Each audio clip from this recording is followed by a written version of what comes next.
Hi, welcome to my poster presentation. My name is Sarah Sandmann. I'm working at the Institute of Medical Informatics at the University of Münster in Germany.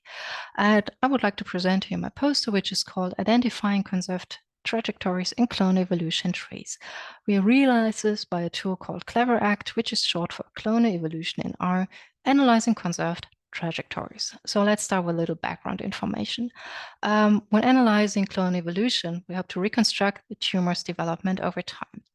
When you have data for a single patient, you can derive the tumor development and correlate it with, for example, the therapy response. So hopefully understand why a patient had relapsed, did not respond to therapy, or if we have a resistant clone, something like this. But it can also be that we have many patients. So data on the clone evolution for a group of patients where we can identify their common patterns in these trees and correlate them with, for example, the phenotype, or better, identify new subgroups for a disease.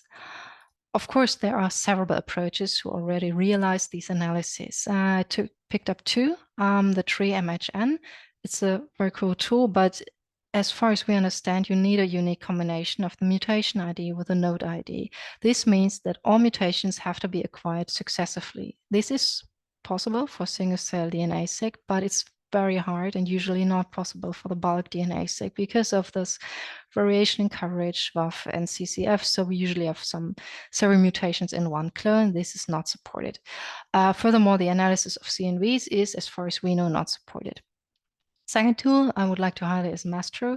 It does support mutations of unknown order, but this means it considers all possible permutations for these, and this is very consuming for big clone evolution trees, and it just fails due to enormous storage requirements. And furthermore, I would say if you're not cheating a little, the analysis of CNVs is also not supported. So our new approach, it's CleverAct. I'm giving you some exemplary clone evolution here. So we start with P10 and we have two different arms affecting TP53, Notch1, and again TP53. And now when we just focus on the genes that are affected, ignoring these exact variants, we can define three different patterns consisting of two clones. So we have one pattern is P10, followed by a TP53 mutation. We have P10 followed by Notch1 and Notch1 followed by TP53. We could also go for patterns of three clones. We say three levels, and this is just one observed pattern, P10, Notch1, TP53. So that's for the SNVs and indels. And for the CNVs, let's have a look at chromosome 9. And we say we have a deletion here. Might be the whole chromosome and a deletion only of 9p. And it's obvious. So the common element is 9p affected by the deletion. But when you just code it as it is on the left side of the arrow, this overlapping element gets lost. The algorithm would not easily understand this.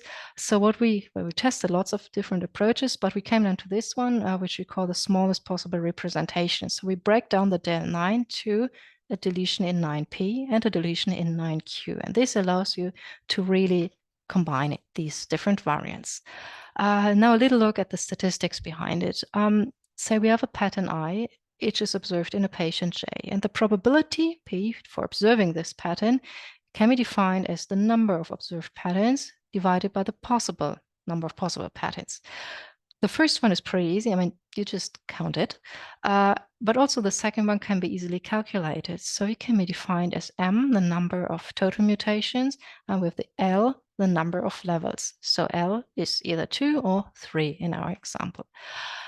And well, we look at the example I've shown you before, then we can easily calculate it. So the number of possible patterns, well, M is here 3.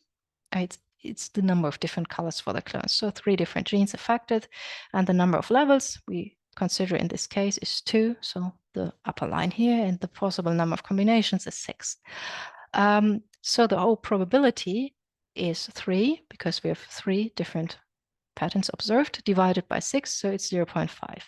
With a chance of 50%, you do observe P10 followed by TP53. When you have 6 combinations, 3 trials, so for this one, the chance is 50%.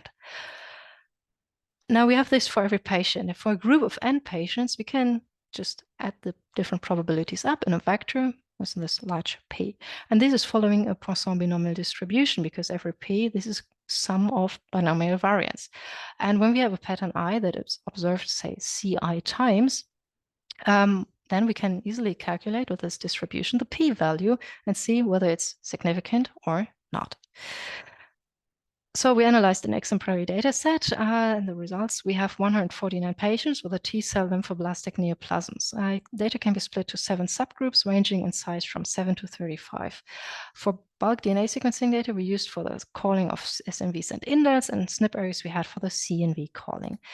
We had a look at tree-MHN, but I must admit we did not fully test that because in more than 91% of our samples, we had clones with more than one mutation, and from our experience, it just did not make sense to exclude such a big part of our cohort. But we focused on the Mastro and we tested it with lots of different versions of our input.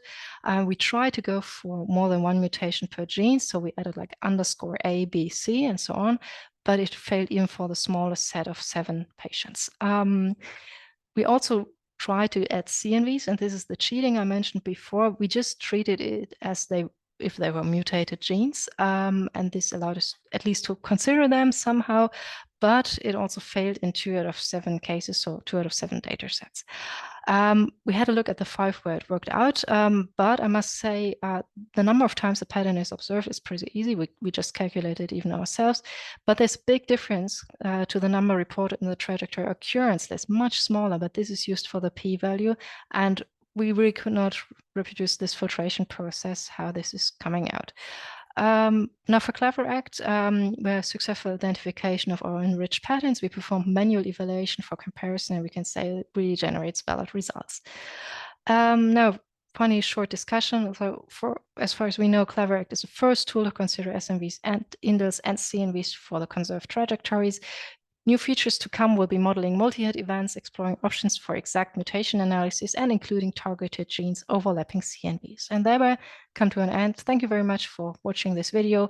If you're interested in CleverOct or just in general clonal evolution in R, CleverSim or CleverVis, other tools of ours, please feel free to contact me. I'll be very happy to respond to your requests. Thank you.